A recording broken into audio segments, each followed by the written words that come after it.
Hola a todos y bienvenidos a Geopolítica Cuántica. Vamos a continuar con la apasionante saga de experiencias cercanas a la vida que estamos realizando con nuestro querido colaborador y sobre todo amigo, José Manuel Duval. Y bueno, deciros, un poco por refrescar ideas, que bueno, la idea inicial nuestra, que parte también del libro que él ha escrito, Experiencias cercanas a la vida, que os recomiendo. Pero bueno, hablando los dos del tema de la muerte, pues bueno, nos damos cuenta y en los últimos tiempos lo hemos comprobado, muy cerca de nosotros además, pues la gran ignorancia que hay con respecto a este tema y sobre todo el pánico, terror y miedo que tiene muchísima gente con respecto al tema de la muerte. Y si hay algo después o no hay algo, y la gente lo vive con auténtico pavor.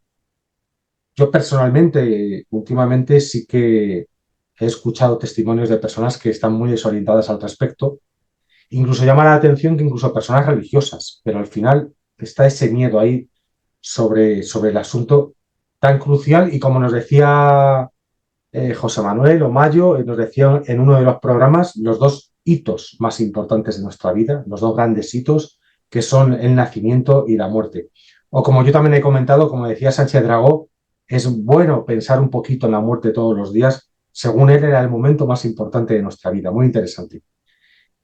Bien, también una parte de la intención de esta saga tiene que ver con, pues con eso, con esa manipulación que nos han inculcado desde la noche de los tiempos y que está totalmente intensificada, con esa dualidad con la cual, digamos, el creador o la divinidad, o el Padre Azul, o el Do, como lo queramos llamar, nos lo mantienen lejanos a nosotros. Es él y soy yo. Es una dualidad ahí y la idea también es conectar con la unicidad. Realmente somos lo mismo y él está con nosotros con él, o en él y en nosotros. Eh, Hoy vamos a, después de todo lo que hemos comentado en los tres primeros episodios, donde hemos dado también mucha información, muchos datos, muchas referencias, reflexiones nuestras, pero hoy nos queremos centrar en, en el origen de la información que José Manuel nos transmite en la saga y también en su libro.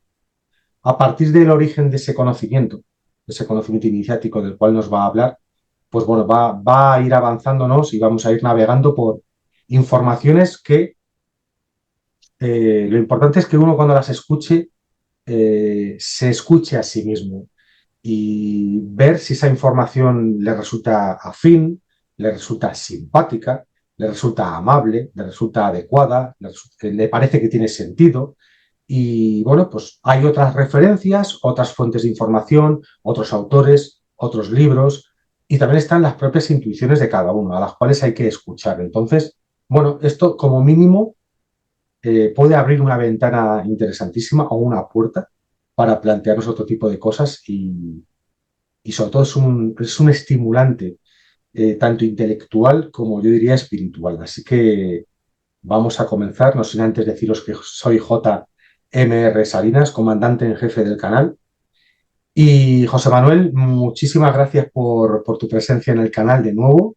Gracias por esta saga y encantado de tenerte de nuevo.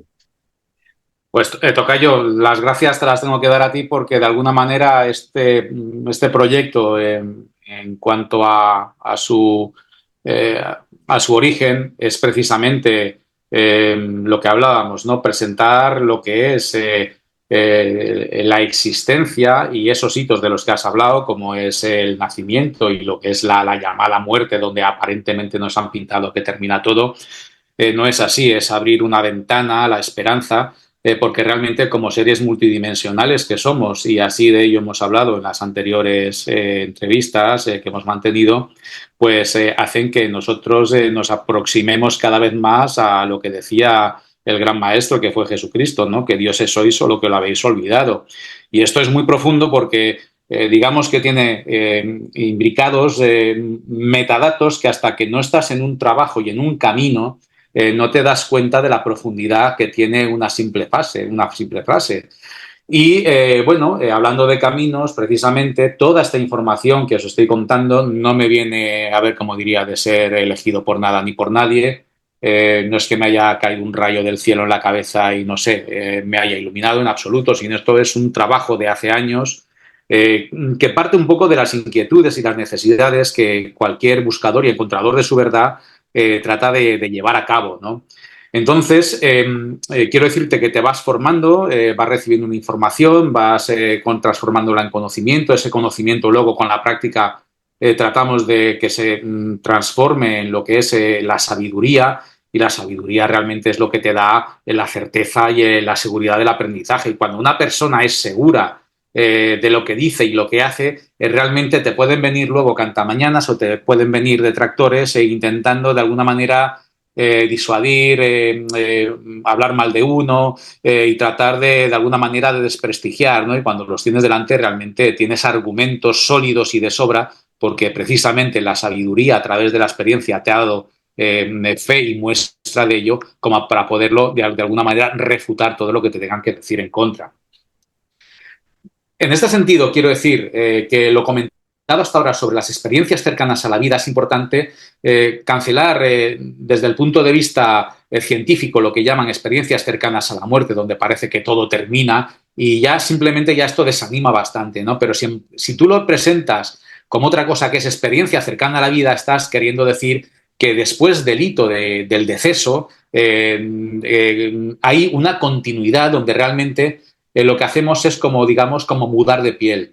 Es como si todas las mañanas cuando nos levantamos nos quitamos el pijama, tenemos una transición entre que vamos al espejo, nos miramos, nos afeitamos, nos duchamos, nos ponemos el traje para ir a trabajar, desarrollamos una actividad en el trabajo y para eso tenemos ese traje. Cuando venimos de casa tenemos una transición donde nos quitamos esa ropa de trabajo y nos ponemos la ropa de ir a hacer deporte y hasta que vuelve por la noche y nos ponemos el pijama, de alguna manera vamos como mudando, ¿no? Entonces, de alguna manera lo que trato de decir es que el ciclo en el que nos vemos metidos lleva un proceso de cambios que van más allá de lo que sería la transmutación, que es una palabra que no me gusta y ya hablaría de lo que es transmigración y esto lo iremos viendo a lo largo de los siguientes minutos.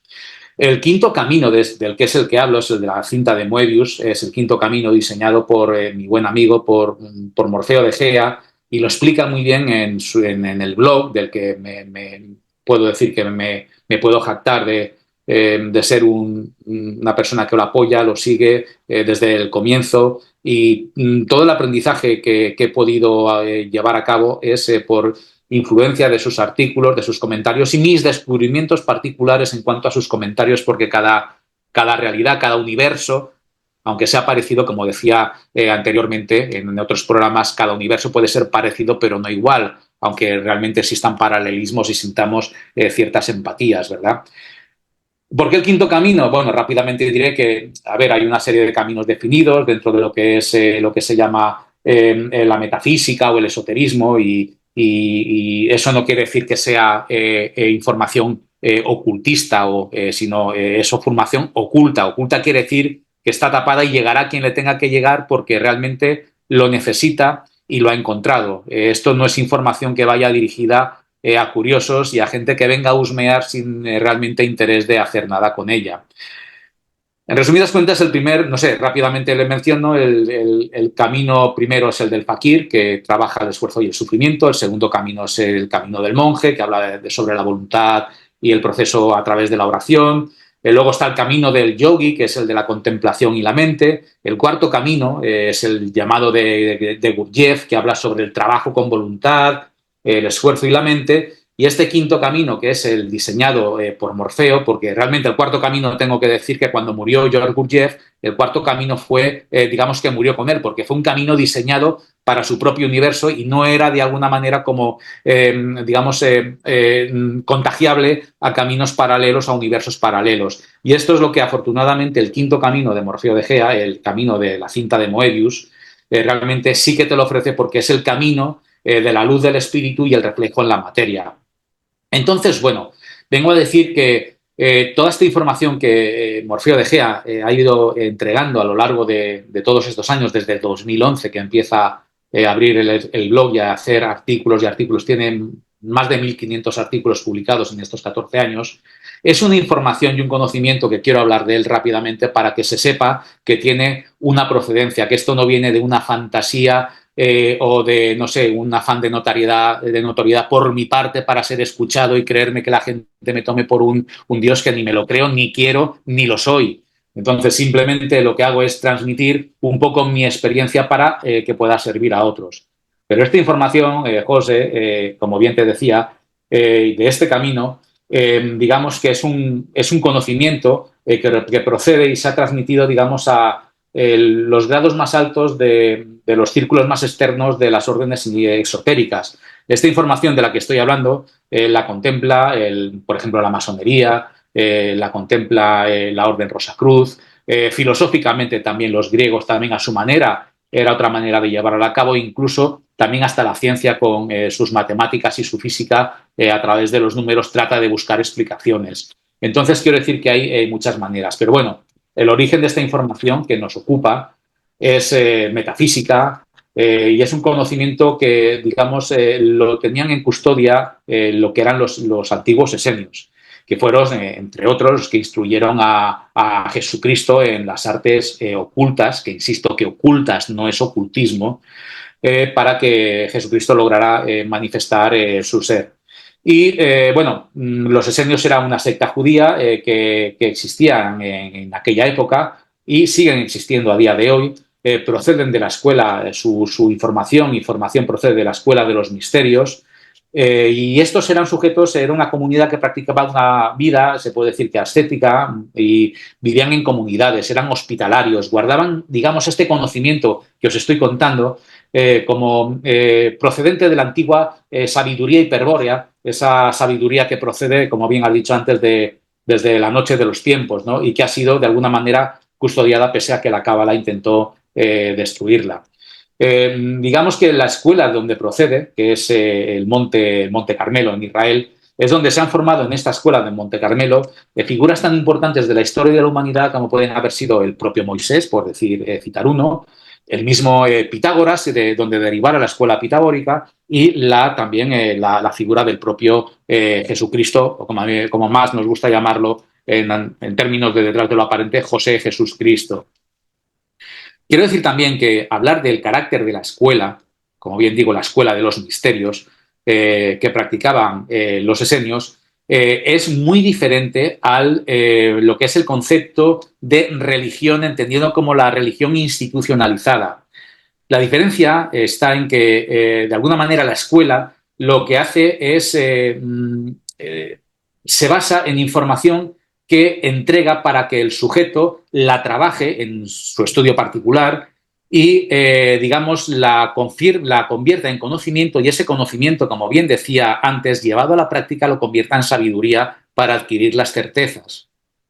Por contra, la religión lo que pide es un acto de fe por el que un líder o pastor es seguido por, digamos, por el rebaño, que de alguna manera pues hacen y dicen lo que el otro les dice que haga, se equivoque o no se equivoque, ¿no?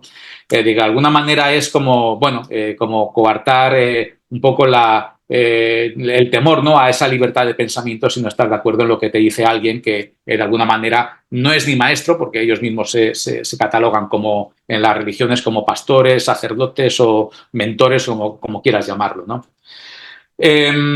La sabiduría, quiero decir que es importante, y hablar de runas no quiero decir que esto sea una cuestión de un fanático, sino simplemente la runa lo que hace es asentar un conocimiento transformado en sabiduría a través de la experiencia. Lo que te da son tablas. Esas tablas lo que te da es de alguna manera fortalecer tus pilares como sujeto y como persona. Y eso es importante decir que queda grabado en lo que es en runas, por así decirlo, y esas runas quedan grabadas en nuestro ADN. Y esas runas grabadas en nuestro ADN es lo que cargamos en nuestra mochila, que es la que nos llevaremos cuando tengamos que partir de aquí y vayamos a otro lado. Esas runas y esa información de las experiencias que estamos viviendo a lo largo de distintas existencias en la vida es lo que hace que sujetos como Mozart, por ejemplo, a los 4 años hiciera composiciones que nadie se explicaba cómo alguien con 4 años podía ser un virtuoso tocando el piano sin que prácticamente nadie se lo dijera, o compusiera sinfonías sin que prácticamente, no sé, se le explicara cómo es el lenguaje de la música, ¿no? Pues precisamente eso es porque hay sujetos que tienen acceso a esa información que ya han trabajado de otras existencias, tienen acceso a ella y de repente, de una manera innata, las manifiestan sorprendiendo a propios y a extraños. José, un segundo. Antes de que continúes, hay algunas cositas que quiero como aclarar o preguntarte. Bueno, preguntas rápidas, respuestas rápidas. Por una parte, sí que es importante que tomemos conciencia de que el conocimiento que se está transmitiendo aquí no es un conocimiento cualquiera, ni un conocimiento baladí, ni esto sale de 4 libros frikis. Es importante que el oyente, más allá de que conecte más o menos con esta información, pero sí tomar conciencia de que realmente se está transmitiendo una información profunda, potente y que afecta a todas las esferas de la existencia. Por otra parte, José, cuando nombras a Gurdjieff, mucha gente puede que no sepa a quién te refieres. Eh, yo por lo poco que he leído de él, ¿no? Pero era un maestro místico, un escritor y compositor de origen ruso, ¿no? Creo que era, si no me equivoco, de origen ruso, vivió en Rusia, pero él creo que era de origen armenio, si no tengo malentendido Sí, por tenía ahí. nacionalidad rusa, pero nació en Armenia. Efectivamente, llevas toda razón. La nacionalidad Sí, era rusa, pero el origen era armenio. Y fue un hombre muy importante a lo largo de su trayectoria vital. correcto. Correcto, él era, de hecho, era un mercader, o por lo menos se hacía pasar como tal. Y de alguna manera, a ver, él como gran filósofo que fue, trató de darle, pues, ese, digamos, ese sentido metafísico a la filosofía, que realmente es tremendamente complejo. Lo digo porque estudiar todo lo que es la temática en torno al funcionamiento del carbono y los hidrógenos y los nitrógenos y el oxígeno, cómo se forma, pues no sé, desde un H12, un H16, o sea, cómo influyen, digamos, todo el entorno que rodea a la máquina humana para realmente generar con oxígenos, con el carbono que tienes según el radical, el radical no, el subíndice que te acompaña, el oxígeno que respiras, los nitrógenos que son las emociones que recibes, digamos que alquímicamente eso lo que produce son unos resultados que lo que dan son unos hidrógenos con una calidad que son alimento de unos o alimento de otros, cuando realmente digamos que ese es el juego de energías del que tantas veces hemos hablado en otros programas, ¿no? Que es lo que realmente como máquinas que somos realmente vamos de alguna manera destilando en base a lo que comemos, a lo que respiramos, a las emociones que nos influyen, incluso son las peores los nitrógenos, porque nitrógenos, o sea, una alimentación muy equilibrada con un oxígeno muy puro, pero con unos nitrógenos que sea, ¿qué te puedo decir? Una vida tormentosa, pueden hacer que, digamos, en esa ecuación los carbonos y el oxígeno sean totalmente volteados y tener un resultado con una destilación, dando unos resultados de unos hidrógenos pésimos. Gurdjieff hablaba de un equilibrio de un hidrógeno H48 para estar aquí, creo que se llama el estadio del Luna 2, me parece, la Luna 2 o algo así creo que le llamaba, y estamos entre hidrógenos, generamos para esas entidades tan enemigas nuestras, que son los demonios, son hidrógenos que se nutren y energéticamente les proveemos a partir de la producción y generación de hidrógenos a partir del 48 tendiendo al 96 y al hidrógeno 192. Bueno, este rollo que te estoy soltando van a flipar muchos de los que no estén un poco detrás de lo aparente o hayan seguido el camino de Gurdjieff, porque quiero decir que es un tema tremendamente complejo, lo que es la química del carbono que Gurdjieff nos explicó.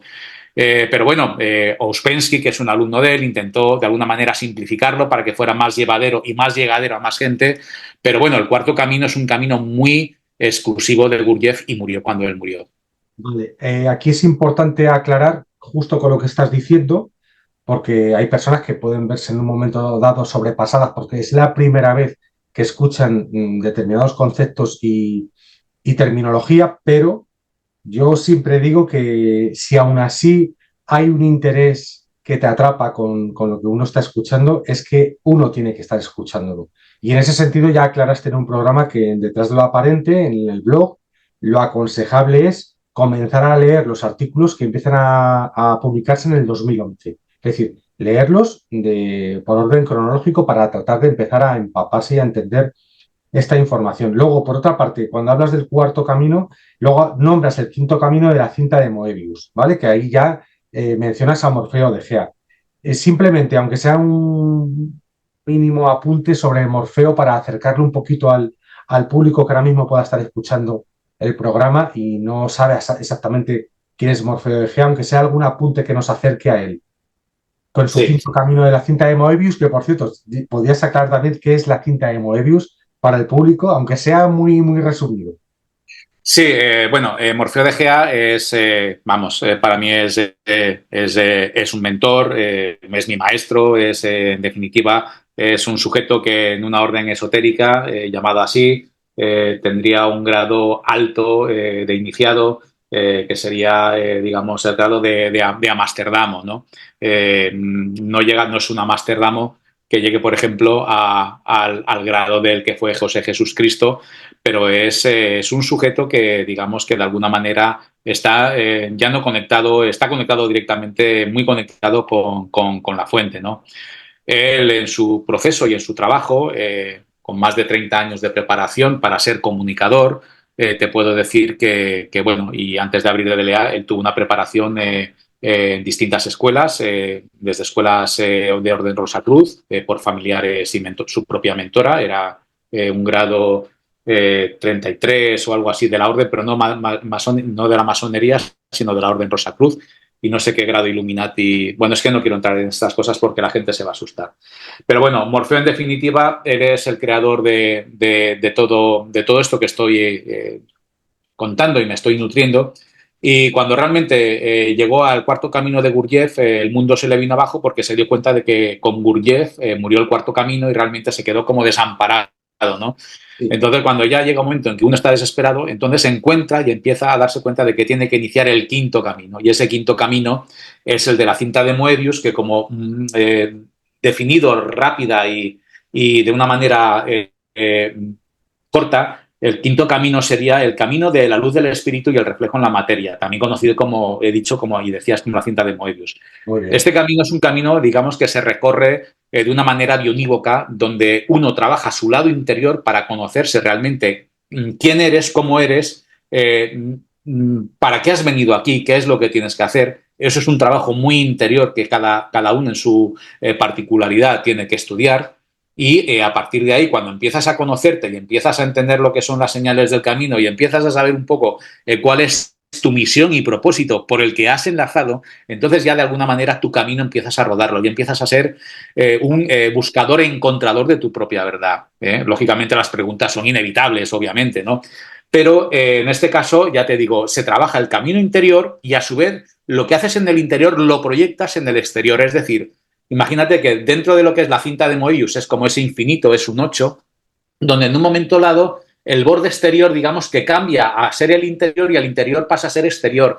Es como, digamos, como si cogieras un círculo, hicieras como un trenzado en forma de 8 y te das cuenta que según recorres el lado exterior hay un momento que el lado exterior cambia y termina siendo el interior y el interior termina siendo el exterior.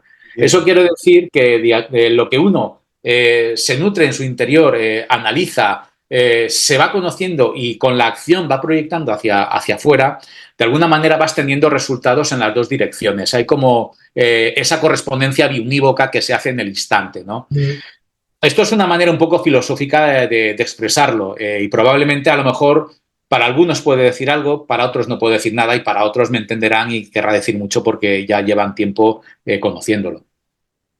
Vale, perfecto. Va quedando todo nítido y claro. Y yo también quiero comentar para personas que tengan todo el interés y se mantengan en esta saga y en este capítulo que estamos haciendo ahora, bueno, para alguna persona que pueda asustarse, realmente una de las cosas que a la gente le viene a la cabeza a veces es ese miedo de esto de que me están hablando, estos quiénes son, y viene la palabra secta que es muy, se utiliza de muy mala manera en multitud de ocasiones. Yo sí que quiero comentaros que llevo muchos años leyendo Detrás de lo Aparente, he participado en sagas, en documentales, de forma humilde y modesta, pero al mismo tiempo me he sentido muy privilegiado. Tengo grandísimos amigos en Detrás de lo Aparente y os puedo asegurar que son personas tan normales como vosotros y como yo.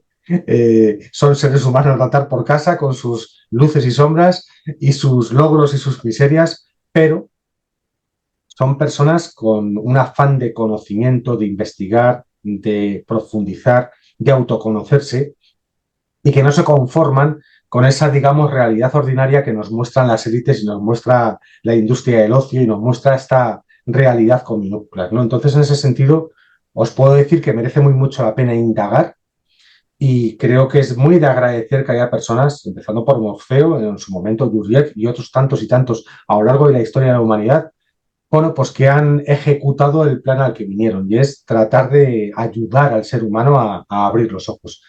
Y no solamente Morfeo, sino personas como José Manuel, yo le doy mucho valor en cuanto a, pues eso, tratar de sacar a la luz pues informaciones que no son habituales y que para muchos es mejor que no las sepamos, ¿no? Así que en ese sentido yo me muestro muy agradecido y os animaría a que continuéis escuchando, reflexionéis y que os fiéis de lo que sentís en cada momento, pero que merece muy mucho la pena. Esto es un canal muy modesto, pero la información que aquí se está entregando puede ser modesta en el mejor sentido de la palabra, pero desde luego tiene un potencial tremendo. Así que os animo a que continuéis. Vale, José, pues puedes continuar. Por cierto, cuando hablas del grabado rúnico en el ADN, bueno, pues igual, perdona que te haga matizar algunos vocablos, ¿no? Pero, ¿qué es una runa? Para si alguien nos está escuchando y no sabe qué es exactamente una runa. Bueno, la runa se podría decir que es como si fueran bits de información que se van, digamos, rellenando en nuestro ADN. Ese volcado de runas, digamos que según tú como sujeto vas evolucionando, vas aprendiendo, vas adquiriendo experiencias y, digamos, vas ganando solidez en lo que es la formación de tus propios pilares, digamos que esas certezas que tú consigues en cada paso que das en el camino, de alguna manera tú las depositas y las grabas en algún lado. Entonces, esos son, digamos, ese proceso de grabado de información por no llamarlo bit, se podría llamar de alguna manera, pero bueno, desde el punto de vista de la información que trabajamos nosotros, se graban en formatos de runas, que no son no tienen que ver nada con las runas nórdicas de los vikingos, sino que se llama así cada X años, creo que es cada 7 años. Esto es como un tablero de ajedrez, donde digamos cada runa ocupa un cuadrado y según se va rellenando, cada más o menos 7 años hay un volcado de esas runas que va a parar, digamos, por decirlo así, a unas librerías de Horizonte, donde de alguna manera lo que somos y como vehículos que representamos al ser, que realmente es lo que somos, ¿no? La representación del ser como vehículos en una existencia en la que venimos a hacer un trabajo que viene de una inquietud o una necesidad que el ser tiene, ¿no? Entonces esa información queda ahí recogida y grabada en esas librerías y en un momento determinado, como ahora después explicaré, cuando viene el proceso del llamado de la sangre y tenemos otra misión, otro trabajo que hacer, de alguna manera lo que hemos ganado y hemos adquirido con nuestro esfuerzo y sudor de la frente es lo que de alguna manera tenemos accesible para poder afrontar retos y para poder afrontar escenarios en los que nos vamos a ver para cumplir misiones que tendremos que hacer, bien sea en este espacio y en este tiempo, en este bendito planeta o en otro espacio y tiempo de otro punto de la galaxia, del cosmos o de otro universo. Vete tú a saber en la forma o figura que pudiéramos adoptar. Incluso no tendría ni por qué ser una materia tan densa como puede ser la unidad de carbono o el sujeto de carne y hueso que a día de hoy representamos. No sé, José, si con esto No, soy no. explícito o no, pero es que a veces hay preguntas que es como si tú trajeras a Mitoa, te lo comentaba el otro día, y a un comandante de vuelo le dices, Mitoa, la gente es que quiere, con una entrevista de menos de 2 horas, quieren ser expertos para ponerse a los mandos de un avión y despegar con él y ir a Nueva York, ¿no?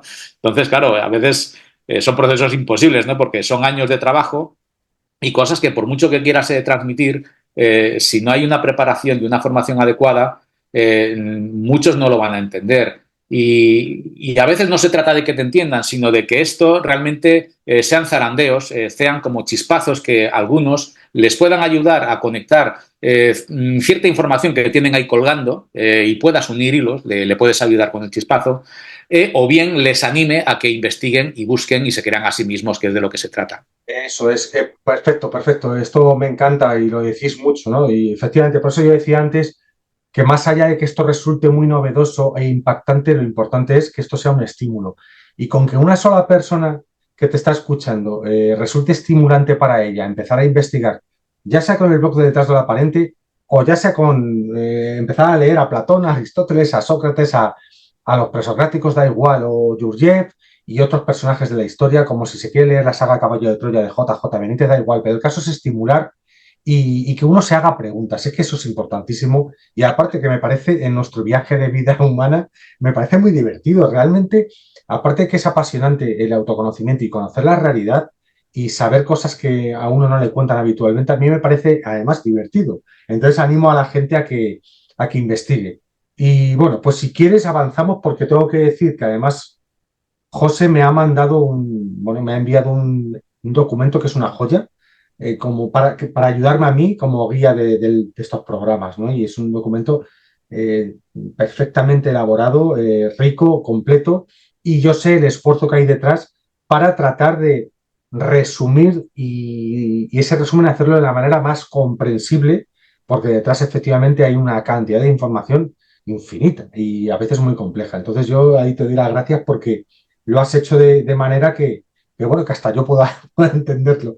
Vale, pues ¿te parece que avancemos con pues un capítulo que tú mencionas, que es nacer y partir, es un proceso bien estructurado? Nacer, partir es un proceso bien estructurado. Bueno, la verdad no es un tema baladí, como bien decías. Me ha costado, en lo personal y en mi trabajo, darme cuenta de ello y realmente reflexionar y decir, jo, es que es verdad. Es que realmente no hay nada que esté librado al azar y no sé, Einstein ya lo decía, ¿no? Que Dios no juega a los dados, ¿no? Sino que todo está perfectamente orquestado y estructurado. Los planetas no chocan entre ellos, no hay catástrofes en las órbitas, digamos que dentro de, no sé, de los miles y cientos de miles y millones de galaxias que puedan haber y todo lo que pulula por ahí y realmente que todo lleva un orden, ¿no? Y unas cosas, digamos, el movimiento de unos astros influyen sobre otros para que las condiciones, bien sean de vida o no de vida, depende de lo que tengamos con ello en cada sitio, se puedan dar. Pero mira, quería decirte que en este sentido, yendo un poco al grano, el método científico entiende como vida lo que nosotros desde un punto de vista metafísico llamaríamos lo que es una existencia. Lo vengo a decir porque la existencia nosotros la comprendemos desde el punto de vista metafísico como el intervalo de tiempo que hay entre el hito que implica el nacimiento y el hito que implica la muerte. Estamos hablando entre nacer y morir, quiero decirte, un hito es un punto a partir del que, digamos, de ahí en adelante y de ahí en adelante, ¿cómo diría? Hay un cambio dimensional. Lo que estamos es haciendo un cambio de realidad dimensional donde, por ejemplo, antes de nacer, me refiero del alumbramiento, pues nos estamos creando y desarrollando en el vientre materno, estamos ahí en ese crisol, estamos, digamos, transformándonos desde vida celular hasta lo que realmente es la figura definitiva del ser humano durante 9 meses. Nos estamos, digamos, constituyendo, nos estamos formando en un entorno que precisamente no es el fluido aire, sino que es líquido amniótico. Cuando llega el momento de que esa etapa, digamos, termina en la realidad donde nos estamos desenvolviendo, porque pasan muchas cosas desde que el espermatozoide fecunda el óvulo, pasan muchísimas cosas, tantas como que es nuestro proceso evolutivo desde que éramos vida microorgánica, éramos vida, ¿cómo diría? Éramos elementos totalmente separados hasta que realmente, no sé, pasamos por una etapa donde somos larvas, tenemos también la forma esa de reptil que tenemos también cuando vamos creciendo, e incluso hasta tenemos esa parte del cerebro reptiliano que le llaman, ¿no? Y terminamos siendo al final la composición definitiva y la estructura que tiene un ser humano. No solamente en la parte humana, sino también en la parte que se nos otorga para lo que es llevar un poco como estandartes en el planeta de lo que es ser los portadores de la consciencia, que es esa chispa divina que emana directamente de la fuente en un proceso que dentro de la información que tenemos y manejamos detrás de lo aparente te voy a ir detallando. Entonces, bueno, quiero decir que la vida nosotros la entendemos como un proceso continuo con distintos saltos donde estamos cambiando lo que decía antes de traje para poder existir en distintas realidades dimensionales, porque hay cambios dimensionales, en este sentido tengo que dejarlo claro, y de alguna manera hay que adaptarse con el traje adecuado a cada cambio que tenemos. Con esto quiero decir que si antes, no era, antes de la concepción no éramos nada, digamos que éramos, no sé, estábamos los espermatozoides de nuestros padres y nuestra madre y el óvulo, digamos, eran elementos separados. Qué curioso que cuando ambos, cuando fíjate que de tantos millones y millones de espermatozoides en una eyaculación, uno solo es capaz de fecundar un óvulo, fíjate lo complicado que es de llegar, no. Está la cosa cara. Exactamente, efectivamente.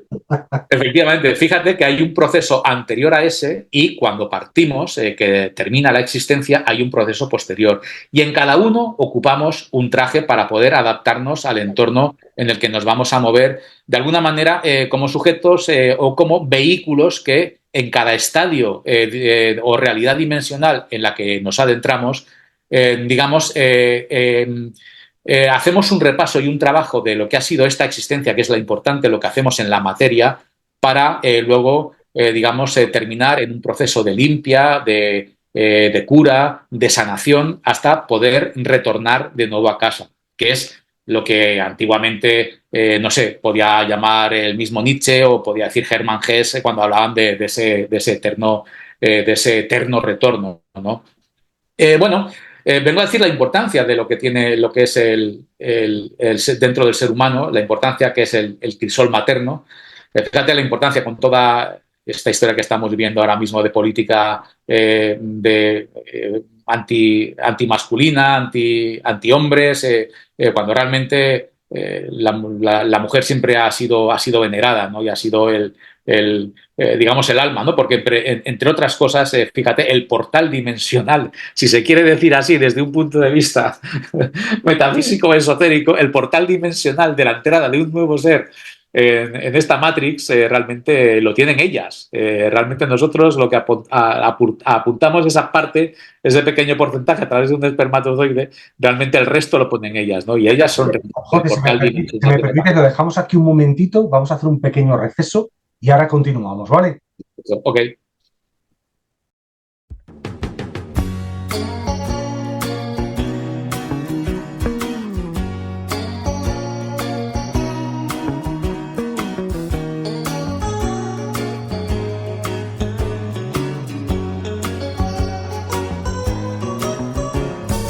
What's in a kiss? Have you ever wondered just what it is? More perhaps than just a moment of bliss. Tell me what's in a kiss? What's in a dream? Is it all the things you'd like to have been? All the places that you haven't yet seen? Tell me what's in a dream. I know it's really rather stupid of me, but I honestly don't know. Every time I try to find a solution, I'm surprised at how quickly I become so slow. What's in a kiss? Sí, estábamos hablando en el punto 10 de los que te he pasado, donde hablábamos de que nacer y partir son procesos que están bien estructurados.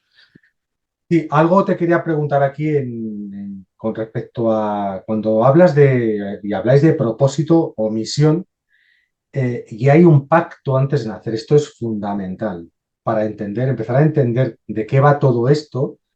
Es que antes de nacer pasa algo, y aquí habláis de lo pactado antes de nacer. Nacer y Sí, morir, y lo que es nacer y morir. ¿Nos puedes ampliar un poquito esta cuestión?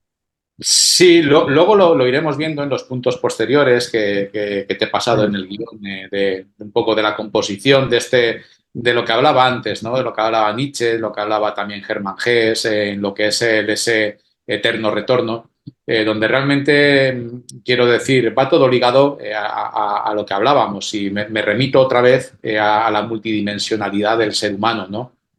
Esa posibilidad que tenemos cuando lo vuelvo a repetir otra vez, que Jesús Cristo decía que dioses sois más los habéis olvidado, es precisamente por eso, porque somos de alguna manera como tenemos la capacidad de ser, porque somos el ser en realidad. Esto lo dejo claro, aunque a Erika, por ejemplo, la llevo un poco mártir y a veces un poco le gaste bromas, ¿no?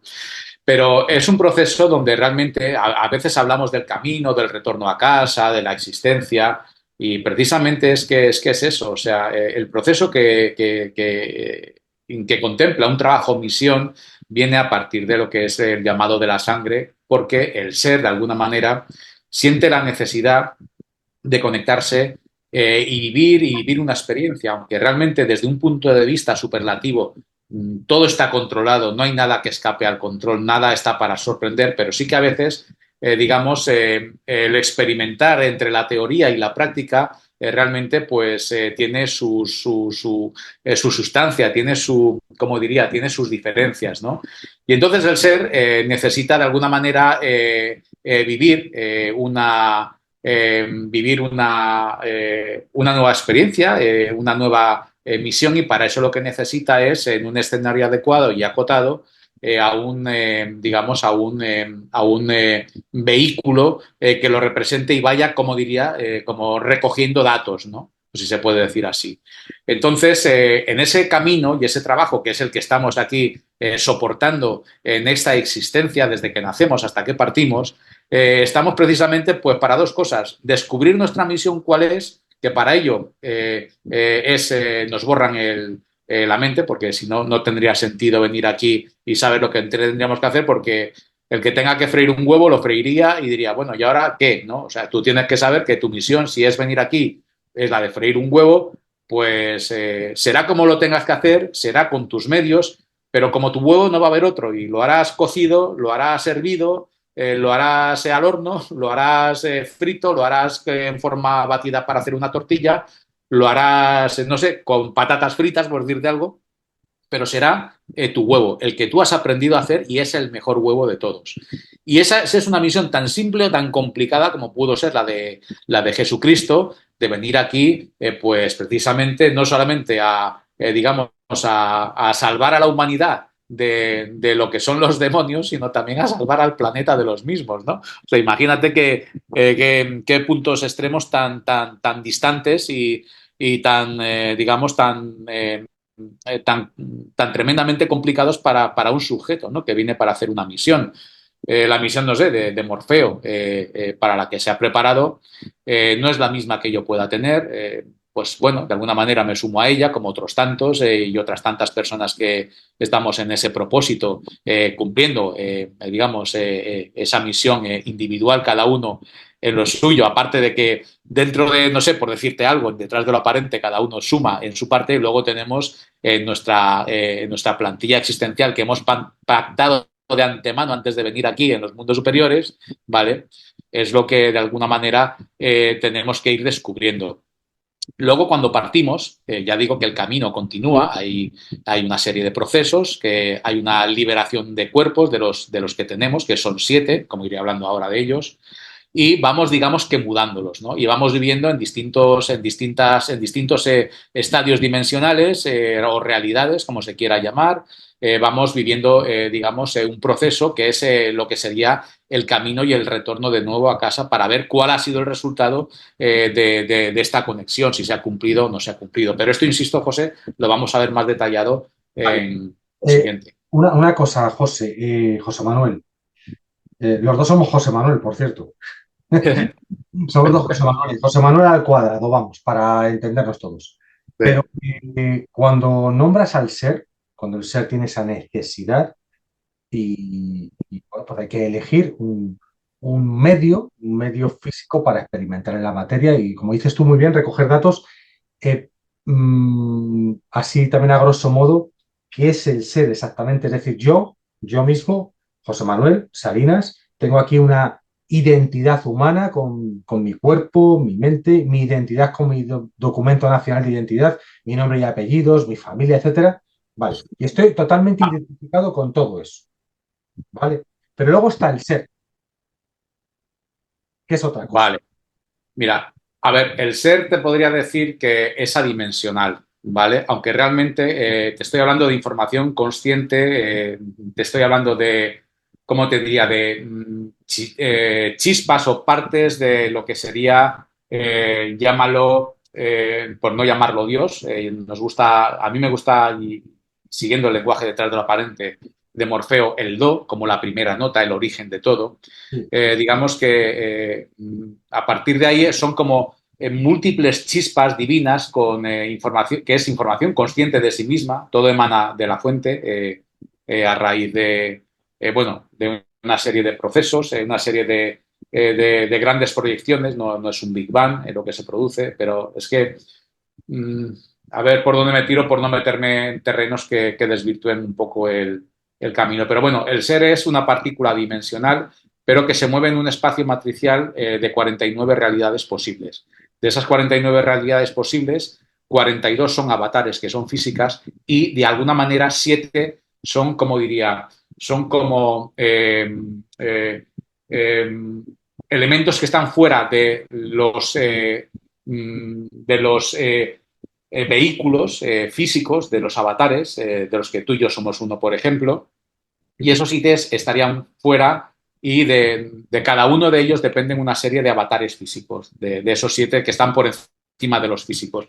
En definitiva, esos 49, lo que forman al final de un trabajo, forman lo que sería el llamado cuerpo glorioso.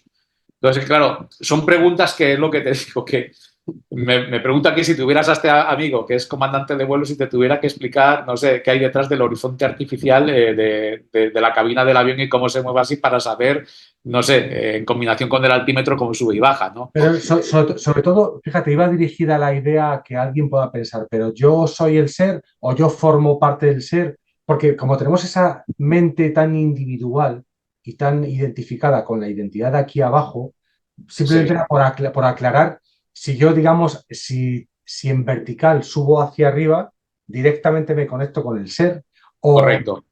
y claro, mucha gente...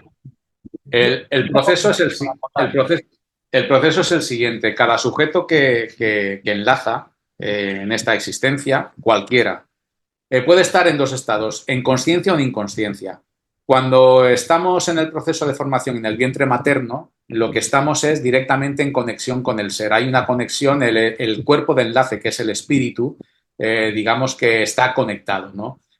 Ahí hay un trabajo donde realmente hay una conexión, donde realmente no tiene que ver nada cuando partimos de ese estadio de estar en el vientre materno a el estadio donde entramos en la Matrix, ya en la realidad que nos envuelve, donde en lugar de líquido amniótico, como decía antes, como fluido, lo que tenemos aquí es oxígeno, es el aire, ¿no? Es la atmósfera que nos envuelve, ¿no? A partir de ahí como diría, hay un cambio de escenario donde realmente precisamente nuestra esfera de conciencia, que es la que está en contacto con el ser, digamos que empieza a revertirse, ¿no? Y de alguna manera la esfera de conciencia lo que tiene dentro es, digamos, la conciencia del ser, que es lo que nos une directamente, es el punto de conexión que nos une directamente con nuestro ser, que está, ya te digo, en esa partícula dimensional que se mueve en otro espacio matricial que es distinto al nuestro, que el nuestro es de 16 realidades, él se mueve en un espacio matricial que es de 49, es un 7x7, el nuestro es un 4x4, ¿vale? Es que estoy hablando en términos que me saben mal hablaros porque pienso que la gente puede pensar que me lo estoy inventando y realmente pues puedo impresionar porque digo mucho y realmente nadie está entendiendo nada. Es que no puedo decirlo, es que no sabría explicarlo de una manera más sencilla, Vale. pero de alguna manera quiero decir, somos el ser cuando estamos en conciencia y estamos desconectados del ser y no hay comunicación y estamos totalmente perdidos cuando estamos en estado de inconsciencia.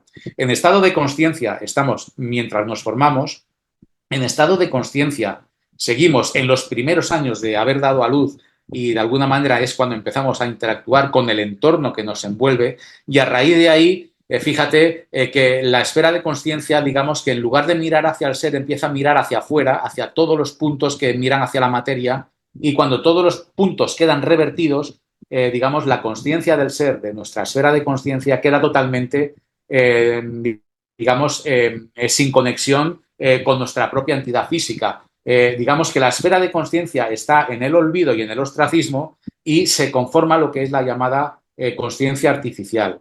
Esa conciencia artificial está regida por el programa ego, que a su vez viene metida por el virus del deseo, que lo que nos hace es que mientras nacemos y en los primeros años, el niño, ya te digo, es un proceso de transición donde la conciencia del ser estás conectado totalmente con ella, pero empieza a revertirse, empieza a formarse a través de ahí, digamos, nuestro propio ego y al final, al cabo de los 5 o 7 años, está totalmente la esfera revertida y creemos que somos seres humanos cuando realmente lo que somos máquinas al servicio de una conciencia artificial que se envuelve y dirige por, digamos, patrones conductuales que no son los normales que puede, de alguna manera, explicar que podemos obtener a través del cuerpo de enlace que sería el del espíritu, que nos mantiene conectados con el ser y con la misión y el trabajo que tenemos. A ver si trato de ser sencillo con esto. Los niños ahora mismo los obligan a escolarizar cada vez antes. La temática de cuando tú y yo estudiábamos en párvulos no tiene que ver nada con la de nuestros hijos que estudian en párvulos. Ahora ya, bueno, les meten con 3 años ya, no sé, hasta barbaridades de formas de masturbarse y cosas así, ¿no? Me parece una barbaridad si es verdad lo que he leído por ahí en ese tiempo. Y eso lo que hace es que se acelera ese proceso de revertimiento. Vale. Fíjate que realmente, a ver, esto es un juego macabro, el hecho de existir, la existencia, es un juego macabro. Si cada uno de nosotros recordáramos de inmediato, no tuviéramos un borrado de para qué es lo que hemos venido, digamos que la existencia, el descubrir, hasta que lo descubres, la existencia sería aburrida, sería monótona. Lo que he dicho antes, freirías tu huevo y dirías, bueno, ¿y ahora qué? Entonces, tienes que saber primero que vienes aquí a aprender a freír un huevo y luego ya ponerte a ver qué distintas formas, condimentos, elementos puedo tener para freír mi huevo. A partir de ahí, quiero decirte, el juego es complicado y revertir la esfera de conciencia lo que hacen es que, digamos, parte del juego es que tú estés incumpliendo o no llegando a hacer por completo el trabajo por el que enlazas y tengas que estar continuamente, si es posible, viniendo a esta existencia y viniendo a esta existencia no dejas de ser una máquina que lo que está a través del sufrimiento, en este caso es generando una serie de energías que es el alimento de los que existen y viven y tú realmente ignoras que están aquí. Entonces, lo que tratan cuando se dice que esta existencia lo que trata es de los demonios de conquistar almas, conquistar almas se refiere precisamente a eso, a que realmente tú no logres enlazar con la misión que tienes y de alguna manera esa misión esté incompleta y tengas que estar volviendo a venir, será en esta línea de tiempo, o sea, en esta época de la línea de tiempo en la que nos desenvolvemos o será en otra, pero realmente tú vas a estar viniendo para repetir y repetir lo que tienes que hacer hasta que al final lo hagas, porque es una necesidad que hasta que no esté cubierta el ser no va a poder decir se terminó el trabajo. No sé si con lo que me he enrollado, José, me he podido explicar o no. Yo sé que es muy complejo, soy consciente de la complejidad de la información, de lo difícil que es transmitirla de la forma más sencilla y al mismo tiempo soy consciente de que puede haber personas que quieren saber más, etcétera, pero es verdad que no te puedo pedir que desarrolles todo porque esto sería una barbaridad y tampoco es cuestión de abrumar, ¿no?, al oyente, pero yo creo que sí que lanzas claves que se pueden más o menos entender e ir tirando un poco del hilo. Así que por mi parte esta parte está bien explicada y insisto que quien tenga más ganas y más necesidad de investigar y de curiosear, pues hay infinitas fuentes de información de toda índole, pero desde luego en cuanto a lo que José está transmitiendo, tenéis el blog Detrás de lo Aparente, que está muy bien estructurado, es muy fácil para navegar por él y ahí están todos los artículos desde el año 2011 para empezar uno pues al final a ingresar en su propia universidad, de alguna manera. Bien, correcto. Aquí hay un la parte que llamas del alfa a la omega Sí, existencial. pero antes, José, mira, de este punto que es importante sobre el proceso, cuando Tú, hablo que tú- es un tú proceso termina que lo tiene que que ver consideras.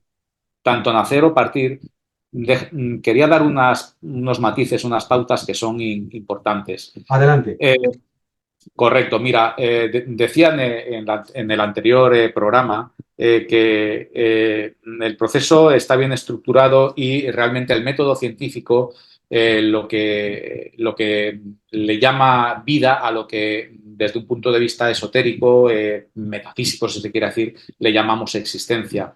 El hecho de decir la palabra muerte significa, eso impone, impacta, hace que el sujeto sea digamos, repulsivo a poder seguir hablando de ello porque es un tema que incomoda y no satisface. Y te lo digo porque esto lo he podido comprobar con gente allegada del mismo entorno en el que me muevo, ¿no? Que no es un tema que sea fácil de digerir y atractivo de abordar. Pero bueno, realmente es como es. Yo si no lo hubiera podido hacer así, no podría haber ayudado a mi madre y a mi tía para prepararlas en el acompañamiento en el momento de la partida, que eso será parte de otra serie de entrevistas que vendrán después. Pero para mí ha sido fundamental y con esto me ha valido de sobra lo que he hecho por mi madre, sinceramente. Me ha valido de sobra todos estos años de trabajo, aunque haya sido solamente por acompañarla y saber y garantizar que mi madre partió en paz y sobre todo porque me lo dijo ella, limpia. A partir de ahí, ya te digo, es un trabajo y te vengo a decir que la existencia es una etapa desde que naces hasta que partes. La vida continúa desde el momento, desde ese hito de la muerte, solo que cambiamos de traje, como decía, y pasamos a otro escenario donde vamos a seguir, digamos, ya empezando lo que es el retorno a casa, pero haciendo una limpia de lo que ha sido la misión o el propósito que nos trajo anteriormente al plano físico, donde nos hemos desenvuelto y donde nos hemos desarrollado desde el nacimiento hasta el momento de la partida. Fíjate que realmente eh, la ciencia, todo lo que nosotros desde un punto de vista metafísico podemos hablar y seguiremos hablando en esta serie de entrevistas, la ciencia, todo lo que vaya más allá de la razón, que no pueda explicarlo a través de la razón, que no sea visible, palpable, medible, no sé, cuantificable, más allá de lo que es el espacio y el tiempo de la muerte, que vaya fuera de estos patrones acotados, realmente no entran. De alguna manera son hasta negacionistas, ¿no? Se puede decir que hasta incluso hasta los mismos médicos son negacionistas con el tema de las existencias, las experiencias cercanas a la muerte que le dicen, ¿no? Fíjate que ya esto lo dejan como un poco más en el terreno de la religión, que es la antagonía a la ciencia, o lo dejan también un poco de la mano del terreno de la filosofía. Pero en definitiva, lo que quiero decir y es importante desde el punto de vista metafísico o esotérico, que es digamos, es tener una mente más abierta, más abarcativa. Y es muy importante decir que la existencia es en realidad escuela de vida. Esta definición me gustaría remarcarla cuando digo que la existencia es escuela de vida, porque la vida, insisto, que la existencia estamos en un aprendizaje continuo como avatares que, como he dicho antes, vamos recogiendo datos, grabamos runas. Cuando tenemos otra misión que volver, sea cuando sea en espacio y tiempo, que no tiene que ser el lineal donde existimos, esas runas las recuperamos porque son acordes a la misión que tenemos. Es decir, no te van a mandar los mundos superiores a cumplir un trabajo de una misión del ser cuando realmente, digamos, un avatar suyo no está preparado para poder afrontarla. Sería absurdo, ¿no?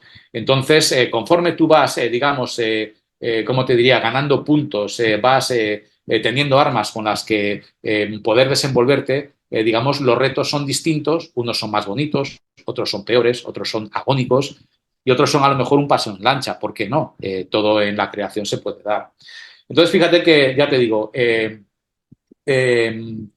la existencia, el ser lo que siente es, como decía antes, la necesidad de encarnar en una máquina, que somos el ser humano, y lo que nos otorga es, digamos, de alguna manera, esa chispa divina que hasta que perdemos la conexión y se revierte la esfera de conciencia y pasamos a trabajar con la conciencia artificial, es realmente ¿cómo diría? es el riesgo que, digamos, que corremos y por el que nos vemos atrapados y luego tenemos que volverla a revertir cuando te das cuenta que está revertida para que esos mismos puntos que miran hacia la materia vuelvan a empezar uno a uno a mirar hacia la consciencia del ser. Te iba a comentar, mira, que esto, a ver, ¿cómo te lo puedo decir? Lo de la esfera de consciencia y algo es que me estaba hablando y fíjate que me vienen imágenes y para ti y para mí, que somos dos niños grandes, no sé si te acuerdas de los dibujos de Mazinger Z. Por favor, míticos en nuestra infancia. Bueno, pues mira, Mazinger Z, imagínate. Mazinger Z, si a Koji Kabuto y al planeador no lo tiene dentro, es una máquina inerte que tiene un poderío brutal, capaz de desafiar a titanes, pero si no tiene algo y alguien que viene en un planeador y dentro de ese planeador está una entidad que es el famoso Koji Kabuto, que es quien dirige a la máquina, le dice a la máquina cuál es la misión que tiene que hacer y qué es el trabajo que tiene que desarrollar en cada episodio que veíamos cuando se enfrentaba a distintos robots. Buen ejemplo. ¿Vale? No sé si se explico. A ver, no es lo mismo, pero a ver si se explica. O sea, el Mazinger Z es como si fuera nuestra parte humana y el planeador y Koji Kabuto es la esfera de conciencia y dentro el propio Koji Kabuto sería la conciencia del ser. Bueno, escucha, habría que añadir, ya para rematar, que el Conde Brocken, el Doctor Infierno y el Barón Asler son esas figuras que también existen en esta realidad, de demonios y malos. Pues mira, el ejemplo viene que ni pintado la ampliación que das, porque realmente, no sé, estaba diciendo, a ver cómo coño os explico lo que estoy diciendo de una manera que se pueda entender, ¿no? Entonces me ha venido no sé, me ha venido este flash y digo, se lo tengo que contar porque seguro que lo va a entender. Pero es muy bueno. Pero bueno.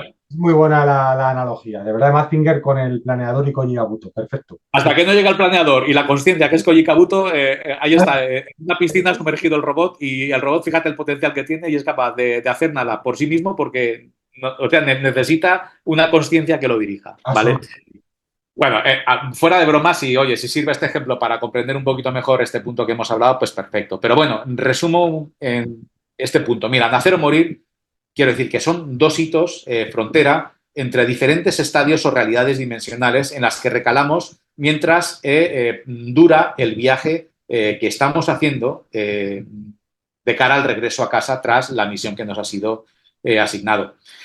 Por tanto, se puede decir que nacer o morir son mojones, son lindes que lo que hacen es marcar el principio y el fin de una estancia de lo que es la existencia en la que enlazamos y la que, digamos, una vez ingresamos y se inicia un proceso que es parte del viaje que vamos a llevar en adelante hasta o emprendemos hasta la vuelta a casa.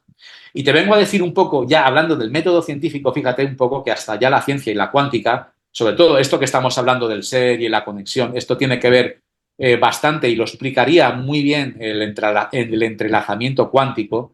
Pero mira, dice Arthur C. Clarke, el escritor de 2001, Odisea del Espacio, dice que una frase muy buena, dice, cuando un científico distinguido, pero anciano, afirma que algo es posible, es casi seguro que tenga razón. Pero cuando afirma que algo es imposible, es casi seguro que esté equivocado.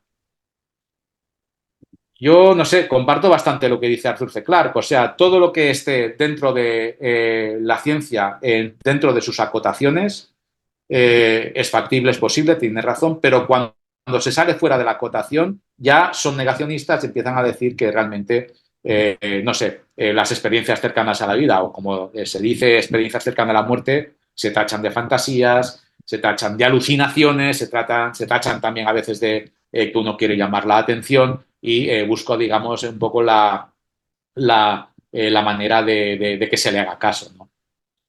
Por eso, José, es tan de agradecer cuando de vez en cuando aparece algún científico, o por ejemplo en este caso el cirujano, el doctor Manuel Sanz Segarra, y él en la última entrevista que yo he visto, que ya recomendaremos en el último programa, cuando recomendemos otra vez ciertos libros, autores, y después de hablar de experiencias de nuestro entorno, etcétera, pero él precisamente hablaba de eso, de cómo hay todavía, cuando él se atreve a hablar de lo que habla desde su experiencia absoluta, pues aún así pues, se encuentra en su sector, en su ámbito profesional, se encuentra pues ese negacionismo, aunque yo creo que cada vez hay más científicos que entienden que la ciencia tiene que estar abierta a todo. Y permíteme un solo comentario que me llamó mucho la atención hace unos meses. Escuchando a un astrónomo llamado Santaolalla, es un chico muy interesante, y le preguntaba al entrevistador si él, como científico y astrofísico, podía negar o negaba la existencia de Dios, y él contestaba lo siguiente: conocemos una mínima parte, pero mínima, mínima, mínima parte del universo. Dice, ¿con con qué vanidad o altivez puede la ciencia o un científico afirmar rotundamente, porque sí, que Dios no existe? Dice, yo no soy capaz de decirte que existe, pero lo que no te puedo decir es que no existe, cuando no conocemos prácticamente nada. Esa es la mentalidad flexible y abierta, y es la que al final puede abrir caminos, ¿no? Entonces, bueno, pues lo que dice Arthur C. Clarke me parece totalmente acertado. Sinceramente es que es así. Sí,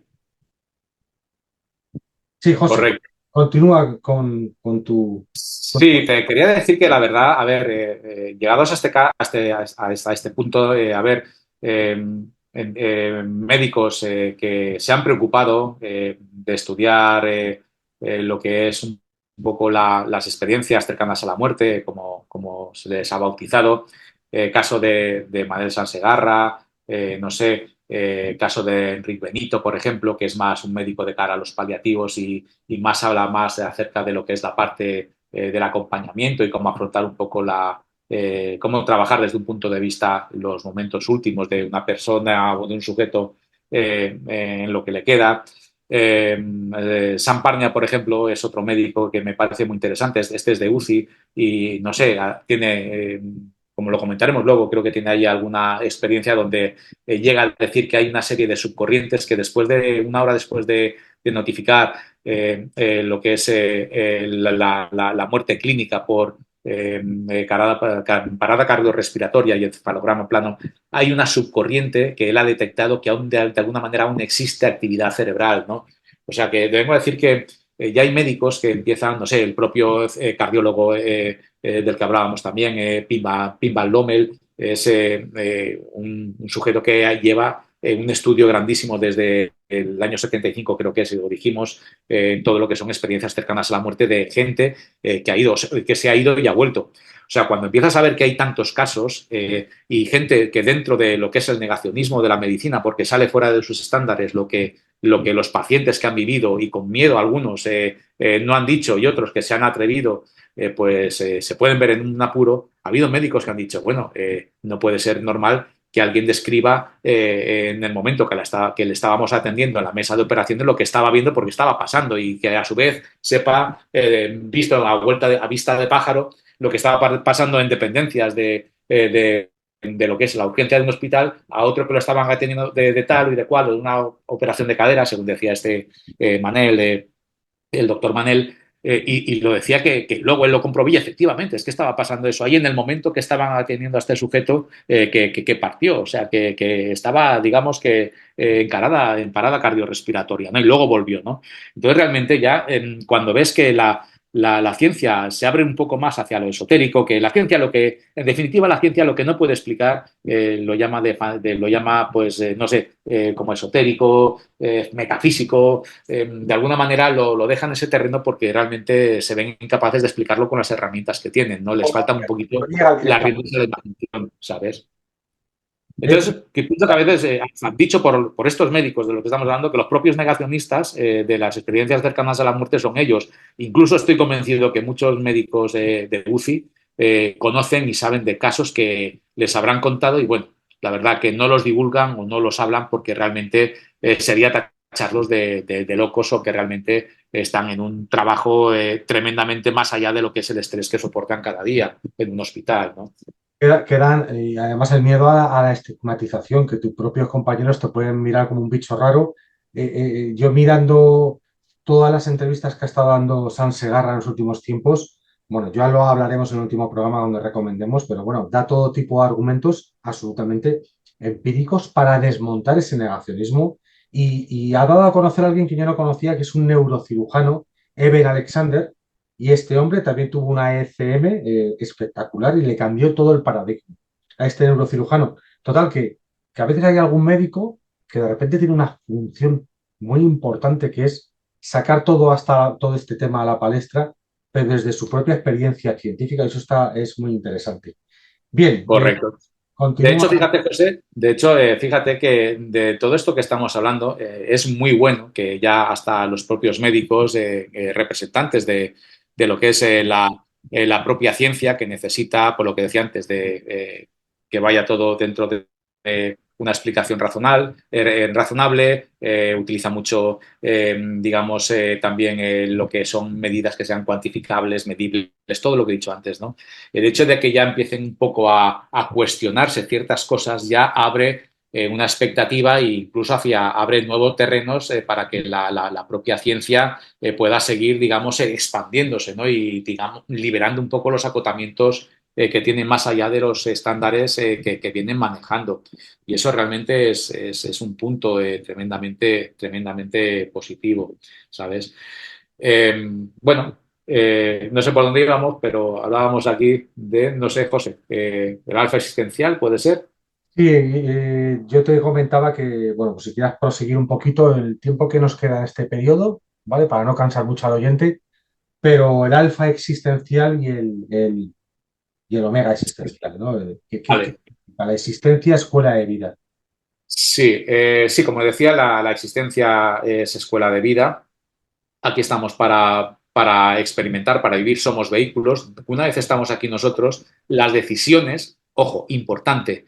O sea, el hecho de ser una máquina, un robot, no quiere decir que seamos como, yo que sé, como una vaporeta o como una nevera, ¿no? O sea, que el hecho de albergar la conciencia nos hace más que ese Mazinger Z que hablábamos antes sea un elemento realmente potente, ¿no? Sí. Entonces, hay un alfa existencial, por llamarlo así, que da origen a lo que sería el ingreso digamos, en el camino y en la misión que empezamos. Ese alfa existencial lo hemos hablado antes en el anterior programa, que se inicia, o yo lo llamo alfa existencial porque se da el comienzo de lo que es nuestra octava corta y lenta, ¿no? O sea, digamos, dentro de lo que es el tiempo infinito, nuestra existencia está acotada a los años que vivimos durante lo que vamos a estar aquí.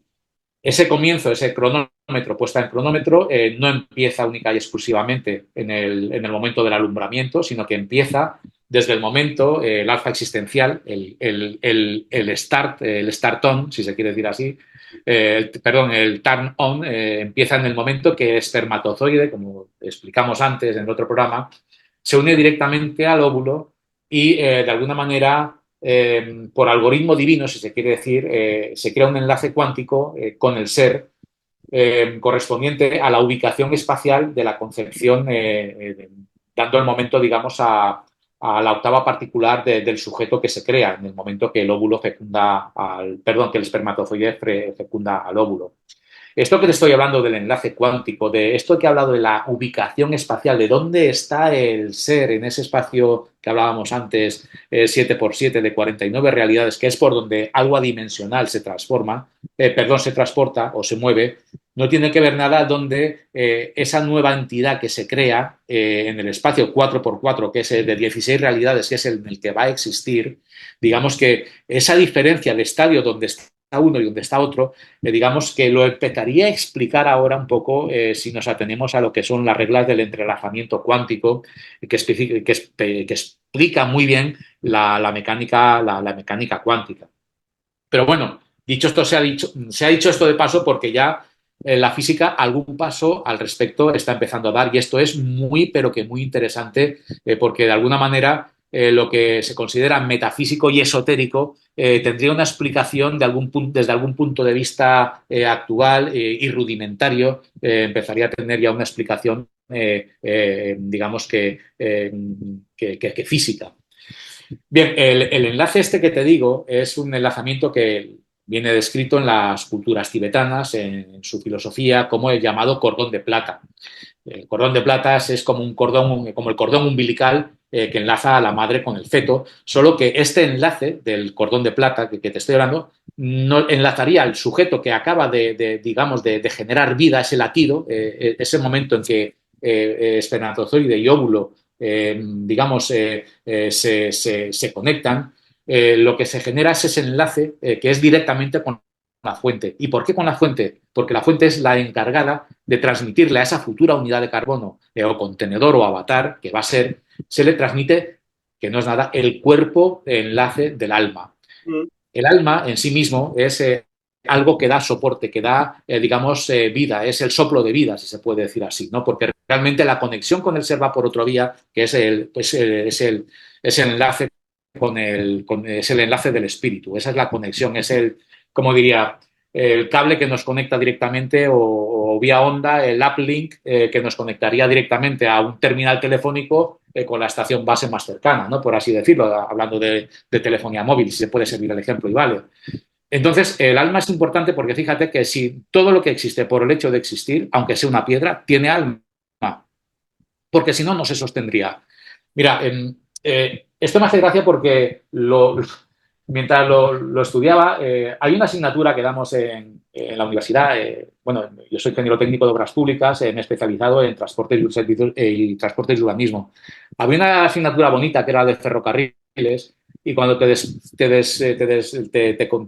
hablan de lo que es la parte que compone el carril por el que va el tren, la vía, las vías, por así decirlo, tiene tres partes, lo que es el patín, que se enlaza a la traviesa, la cabeza, que es la parte de arriba donde, digamos, soporta la conexión con las ruedas por las que circula el tren, y la parte que une el patín con la cabeza se llama alma. ¿Por qué es el alma? Porque realmente es la estructura, el elemento estructural que le da rigidez, consistencia y resistencia para que un elemento como es la vía del tren digamos, permita que un tren con lo que pesa pueda circular. Fíjate que ese elemento central, la parte que une el patín con la cabeza, se llama alma, ¿no? Entonces lo vengo a decir que es importante que se sepa que dentro de lo que es el estudio del alma es muchísimo más profundo que lo que es el enlace del espíritu que nos conecta con el ser.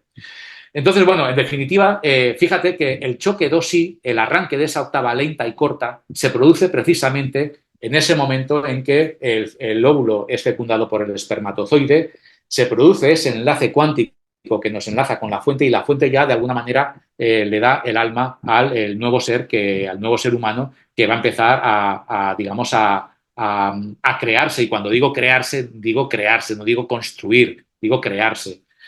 Y bueno, pues ese punto de enlace, digamos... Mira, si te parece, nos quedamos ahora mismo aquí en el tema del alma, que me parece fascinante lo que estás contando, y lo dejamos aquí un momento.